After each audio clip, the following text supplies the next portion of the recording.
Olen täna töövarjuks Tartus ja sõidan kaasa patrull-ekipaažiga. Mina loodan, et tööpäev Joonasega läheb meil väga hästi ja et me ei pea ainult autos istuma, et on mingeid põnevaid sündmusi ka, et saab näha actionit tegelikus elus.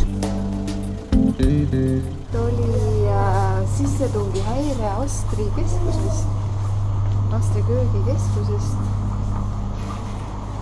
Üks rehtis pani vaja lukku ja osad on töös.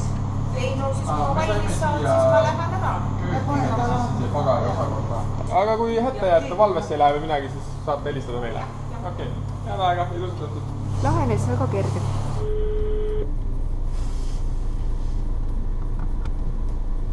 Juhtimiskeskus, kuulan. Jaa, Alfa 3. Jah, räägib. Teekuuri 47B. Oota, kohe. Nii, kuulan. 17.28 kohal. Kirjas. Ja väliselt korras viimased häired on meie tekitatud.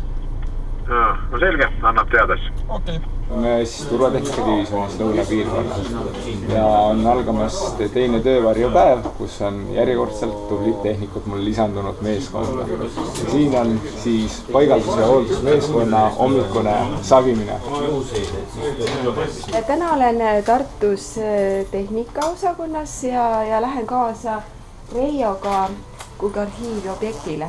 Midagi kontrollima, ta lubas mul kohe tööülesanded anda, et ma natuke pabistan. Me lähme ajaloo arhiivi hoidlasse, kuhu siis tavainimesed ei pääse, kus töötavad siis inimesed, kes siis toovad välja tellimise peale erinevad dokumendid, mis inimesed on siis teinud järelepärimisi. Et siin on päris palju suhteliselt tundlikku informatsiooni.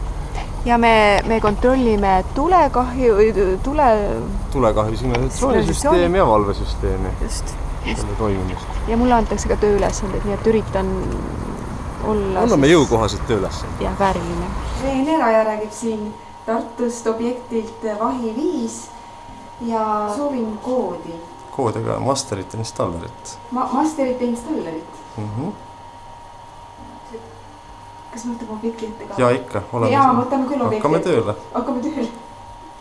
Töövarjupäeval olin Reijo Laari juures ja Joonas Trolla juures ja eriti meeldis mulle selle aasta töövarjupäeval see, et Reijo laskis mul endal konkreetset tööd teha, et ma sain käe töiseks ja sain kaasa aidata. Mulle see põnev.